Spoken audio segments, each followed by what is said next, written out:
We now present For the Record. Welcome to For the Record. I'm Will Keneally, and Happy New Year to everyone as Wisconsin charts a new course for 2025. And this year marks a significant anniversary. Later in the program, we'll talk with the director of the Wisconsin State Park System about that system turning 125 this year. But we start out of the state capitol, where lawmakers are preparing for the new year, and we turn to the state Senate, where Democrats gained 4 seats and erased the supermajority Republicans had in that chamber. Now, a quick note, we reached out multiple times to the Republican Senate leader's office for an interview, but did not hear back. But for more, we turn to the Democratic leader in the state Senate, Diane Hesselbein of Middleton. Well, thanks for sitting down with us. Thank you for inviting me. I appreciate it. So as we're transitioning from this 2024 session to now the new 2025 session, anything kind of broadly unresolved from this past session that you want to carry over as a priority into this next year? Oh, yeah, there are several things we didn't get done and signed into law. One of them was the ROFR bill, right of first refusal for utility companies. It's good for utility companies for the state of Wisconsin to kind of get the first shot at what's going on in the state of Wisconsin, and good for Wisconsin workers. So that seems like a win-win. I'm hoping we can get that done. Something else that wasn't signed into law, we did pass it in the Senate, it stalled in the Assembly, was postpartum for people on Medicare for 12 months instead of 60 days. Right now they have 60 days to get some help if they have some postpartum depression things going on. But as we know, just because you give birth 60 days later, you're not all of a sudden fine. And the only other state that has refused to do this would be Arkansas. 48 states have passed postpartum for women, so let's get that done. Those are like simple things that we can get done hopefully the first month. We shouldn't have to wait much longer than that. Yeah, so the kind of game plan looks very different for Democrats. You're still in the minority, but it's a very different minority this coming year compared to last year. How does that change kind of your dynamics? What kind of policies you're able to work with Republicans on? Yeah, well, I think I'm going to be talking a lot more to Senator Lemieux and Senator Falkowski moving forward. I don't know if they're going to be able to get to their 17 votes needed in the state Senate to pass a budget without Democratic votes. I've never voted for a budget since I first was elected in 2012, ever. So it's going to be consistent and constant communication to see, will they need our votes to pass a budget? What does that look like? And I'm certainly open to those conversations and hoping that they happen. Yeah, have you had those conversations so far since the election? Yeah, we have. We sat down with Senator Lemieux and with Senator Falkowski yesterday. So, yeah. Yeah, what was that like? It was good. They're good conversations. Senator Falkowski and I were elected the same year in 2012 in the State Assembly together. And I served, just this little bit of time with Senator Lemieux, but also served with his father in the State Assembly for a few years. So I have a little bit of a relationship with both of them. I hope that bodes well for the entire Senate moving forward. Yeah, so one of the big things that we're looking at next session is this continuing state budget surplus. What would Democrats want to do with that? So I think we got to look at it very carefully. We know it's billions of dollars right now, and I think one of the reasons we have over $1 billion in our surplus is because we haven't been funding K-12 public education like we should. Instead, what we're doing is we're kind of starving the public education and then asking voters to go back referendum after referendum for continuing costs to help give those school districts the money that they need for operating and continuing to give the level of care they want to give to those students. That's not sustainable, and it's not equitable, and it's not right. The state should really be putting those dollars into those districts so those districts can decide what those students need and not have to keep coming back to for referendums. We've heard from the Republicans tax cuts is a big priority for them. Is there anything that Democrats would support? It would have to be real targeted tax cuts, but then again, I'm not sure what that looks like in their plan. They came up with a plan we couldn't agree with last time. We tried to compromise, tried to come to a middle ground. We couldn't, and then they decided they didn't want to meet anymore. So there were no more. There were session days, but they wouldn't come back to address those issues. So looking forward to seeing what they have prepared, and in January we'll take a look at that when it's released. Looking at a couple of specific issues, childcare was something a little bit unresolved from last session. What are we going to look at, or what's that going to look like coming up in 2025? Yeah, well, we're going to be fighting for childcare counts again. We have childcare deserts where people want to get to work and they can't because they can't find childcare that's affordable and that's good for their child. That's terrible. We want people to get to work, so let's work with those daycare centers so people can get to work. Yeah, another big issue, especially here in Madison, marijuana. We've seen a little bit of movement from Republicans on that. Are you expecting more progress 2025? I'm hoping. We certainly are like an island right now. I support full legal recreational marijuana. I know we're not going to get that with the Republicans in charge of the Assembly and the State Senate. So maybe we can get more movement on medicinal. I've always been an author of medicinal marijuana. I held off last session, didn't release my bill, because I was hopeful we could get something from the Republicans that I could support. But unfortunately, what Speaker Vos put out there, there was no way I could vote for that. But I'll be working with Republicans again, trying to get to a yes on both chambers so that we can work with people and get them the help that they need. Another big issue, certainly here in Dane County, housing. Are we going to see anything that could possibly address some of the issues that we see here? Yeah, I already have members I just met with. I'm meeting with all our returning members and our new members, and some of them are already working on really exciting housing initiatives. So they're bringing that forward. They're getting it drafted right now, and they're looking for Republicans to talk with on the other side of the aisle, maybe some new members who also care about housing. So we're going to see where those go in the future. But it's kind of exciting to think that there are brand new ideas on housing that maybe could really help the people in the state of Wisconsin. Yeah, not to necessarily name any names, are there specific Republicans that might be a little bit more moderate that might be easier to work with? I'm not sure yet. I haven't met all of them, so I'm hoping. Yeah. Certainly throughout Evert's tenure since 2019, certainly some pressure to confirm or not confirm his appointees. Do you have a sense of what kind of issues we might see in those confirmations coming out? I think they're going to be taking that on a case-by-case basis, which is really extremely unfortunate. We have volunteers that want to be on boards and commissions. They don't get paid to do this, and unfortunately they're taking them off UW hospital boards, like former Lieutenant Governor Barbara Lawton, former State Representative Sandy Pope. Residents have never been elected to anything. They just want to be on the Natural Resource Board, and they booted them out of there. Come on, I think people in Wisconsin deserve better than that. When we come back, we chat with two members of the Joint Finance Committee about the upcoming budget debate. We'll be right back after this.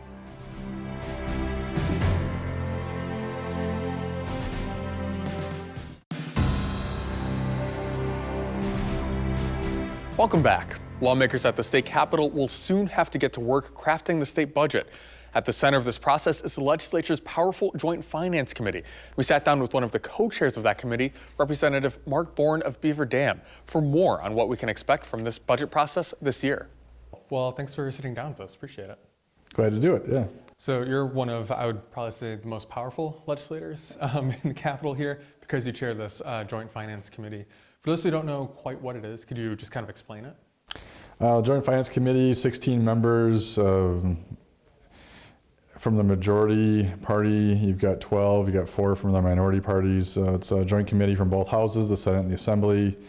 Senator Mark Lyons, the Senate chair, I'm the Assembly co-chair, and it's basically the budget committee is its primary responsibility. So in a few months, the governor will propose the budget, and then we'll take that bill and craft a legislative budget and send that back to both houses for their approval and off to the governor, and that's pretty much how we build a state budget, I guess, in a real general sense. Yeah.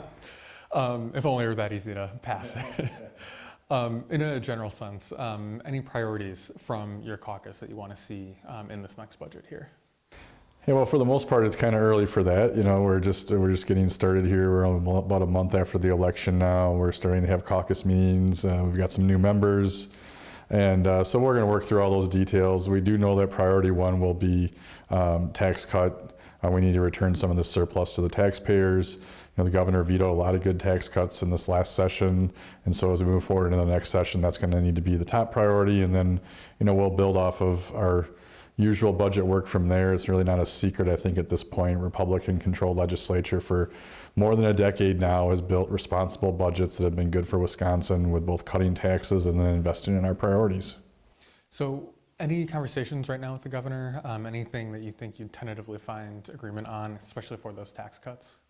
Yeah, I don't think there's been much for discussions with the governor yet. I think he's building his executive budget. That's kind of the phase we're in right now in the budget process. The agencies submitted their requests, wish lists, whatever you want to call it, to the governor here a couple months ago, and he's building his executive budget that he'll present sometime probably in February. I don't think the date certain's been set on that yet, but that's usually when that is. And so he's working through his end of the process now, and then, you know, we'll start our legislative process, and the discussions will happen along the way. So one of the initial tax cuts that we've seen talked about is tax cut targeting retirees' income here in Wisconsin. Why is that an important demographic to hit with those tax cuts there? Yeah, I think it's an important one because we want to make sure that we're a good place to retire. You know, it's a great place to live, work, raise a family. And we want to make sure that folks that do that can stay here when those things are done. And a lot of those people get on fixed incomes, and our property taxes are difficult sometimes for folks here in Wisconsin. And so we want to do more to make sure that after they do all that great work that drives our Wisconsin economy and raise families here and stuff, that they have the opportunity to stay here and it makes financial sense for them. It's a little bit different because you're in the majority there, but anything from the past budget that was kind of unresolved or got vetoed that you'd want to bring back? Well, the tax cuts are the top priority on that. I think that's the biggest thing, and I guess off the top of my head, really the only thing I can think of right now. Our sit down there with Representative Mark Boren. Now, on the other side of the aisle is a local face from here in Madison, State Senator Kelda Roys. She's one of the 4 Democrats on that budget writing committee, and we spoke with her about her perspective on the process. So I'm kind of curious, we went through a budget cycle 2 years ago, basically. You will take up a new budget coming up this spring. Is there any unfinished business from that last budget that you'd want to tackle initially this spring? A lot. In fact, we still have over $4 billion in surplus. And what that money really represents is a long, many years in the making underfunding of critical public services, like aid to local governments, where the state has not met its commitment really ever, and like funding for our public schools. And that's why local taxpayers are forced to raise their own property taxes just to keep the lights on. So those are really critically important things. We're also seeing childcare is unaffordable for so many families. It's out of reach. We have to address that. And housing, too. We need to make sure that we're really committed to having affordable housing throughout the state. Any of that, I mean, you're in the minority party right now. Any of that possibility to get that bipartisan agreement on? Well, I'm always hopeful, even though I think, past recent experience shows that the Republicans have not been interested in making those kinds of investments. But, this is not really a partisan issue, right? Everybody wants their kids to go to great school so that they have the opportunity to learn. Everyone wants their local governments to provide basic public services. And, we all deserve things like clean air, affordable health care, affordable child care. We can't really have a functioning economy without those things. And so now that the margins are much closer, and with Democrats potentially poised to take the majority in 2026, I'm hopeful that there will be some more room for Republicans to actually respond to their constituents, what their constituents want and have been asking for. When we look at January 20th and beyond, where we see a new Trump presidency, understanding that you have both the federal government and the state government here, what do you think Democrats would be positioned to do here in Wisconsin to kind of combat or stave off some of what we might see at the federal level there? Well, I think it's going to be really important that courts hold Donald Trump accountable and to his oath of office, right? We do not want to see unconstitutional actions, discrimination, or the misuse of our public resources like our military, right? That's supposed to be keeping us safe. We don't want to see them turned against American citizens or people in our state. And that's one reason I think the courts are so important. We also want to see voting rights protected. And people's rights generally, right? Civil rights, our right to protest, to free speech. So I think I'm going to be focused a lot on making sure that we have a Supreme Court that is going to protect people's rights, and that we in the state are doing everything we can to educate people about what might be happening from the federal government, and that we're using our state resources very, very wisely so that we can meet the needs of our people, even if the federal government decides that they're going to stop funding critical programs for us. So we're catching you on the heels of speaking to a high school class kind of focused on the civic engagement, especially kind of in the context that young people are a little bit apathetic towards what happens in local government, certainly. How would you kind of engage with them? How would you talk to them to stress the importance of, for example, that Supreme Court race next year? Well, I don't think young people are apathetic at all. I think young people care deeply about their communities and about this country. But I do think that young people feel very deeply how the adults that have come before them are really failing them. And they're in school every day thinking about gun violence. That's present for them because the adults have decided to prioritize the interests of the gun manufacturers lobby over their own kids' safety, right? They're seeing how their best teachers are retiring early or going on to other careers because they can't sustain their families, and teaching is a very difficult job, right? So they see the effects. They see what happens when, we have all these climate-related weather disasters, and, we are not mobilizing to address this quickly enough. So I think that young people want to know that they have a voice and that they matter, and that the adults are going to take them and their concerns seriously, as well we should. I mean, what are we doing here if we're not trying to make a better world for our kids? When we come back, we join you on location as Wisconsin celebrates 125 years of its state park system. We'll be right back from Mirror Lake State Park after this.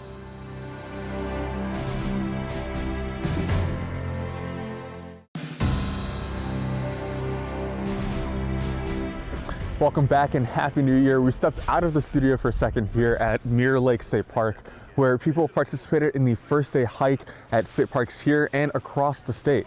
Now, this also marks the 125th anniversary of the Wisconsin State Park System getting started.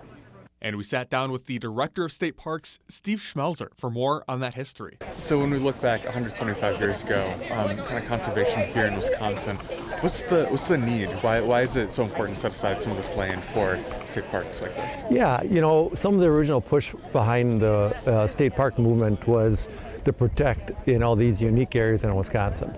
And so there was an original study done, and they delineated, you know, a number of areas across Wisconsin that they thought needed protection. And so in 1900, when, you know, the first state park was founded, was Interstate State Park. You know, it was small acreage, but it was great opportunities to begin the idea of state parks, and then it expanded from there.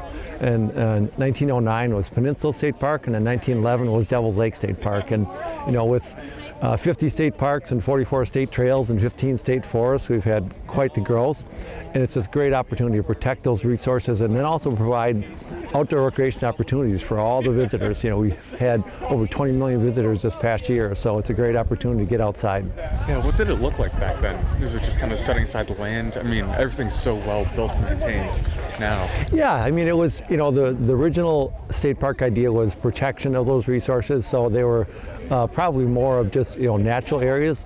But as the popularity grew and more people came to state parks, then, you know, they became more developed. Wisconsin is still a relatively primitive system, and so, but we have areas across the state, and those are for hiking and camping and a little bit of hunting and a lot of different outdoor recreation opportunities, as well as that outdoor preservation and conservation. And so I see, you know, like I think Devil's Lake is a CCC trail, right? Yes. Civilian Conservation Corps.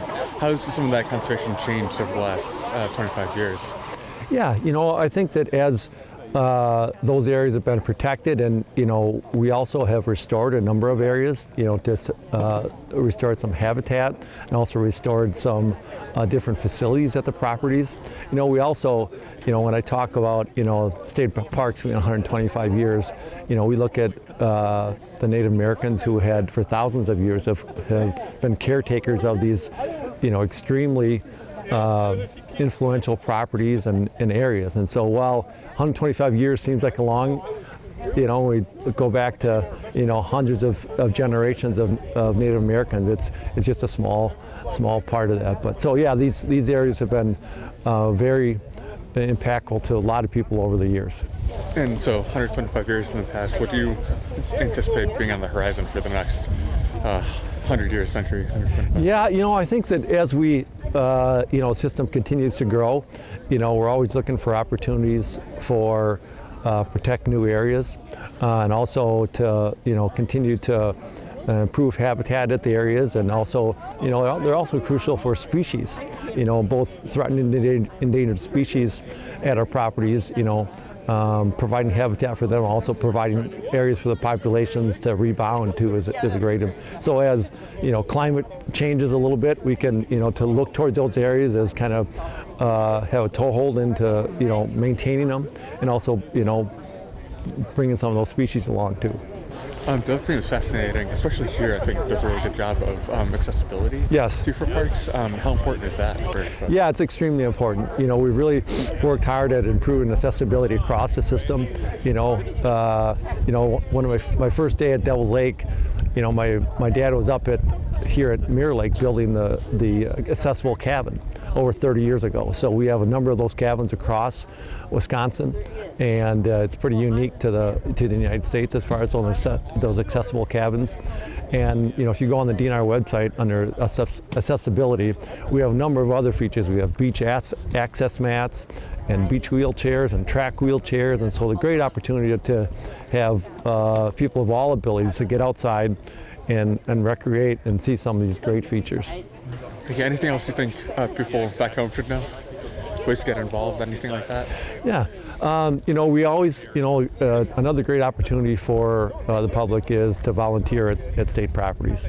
It's a really cool opportunity and activity to get out and, help preserve some of these and repair some of them and provide opportunities for all our visitors to get outside and do that. And our Friends Group are a crucial part of that, as well as our volunteers.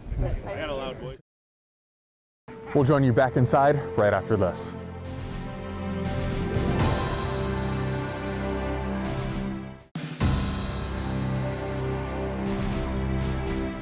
Welcome back. We leave you with some election news. This week, the State Elections Commission voted unanimously to launch a first-of-its-kind investigation into the mishandling of Madison's ballots that saw nearly 200 votes not counted this November. Now, the WEC commissioners say that they want to wrap up the investigation quickly ahead of the fast-approaching spring election. And stay tuned tomorrow as we bring you coverage from the state capitol as lawmakers get sworn in for the first day of the new session. And that does it for us this week. I'm Will Keneally. Have a great rest of your weekend.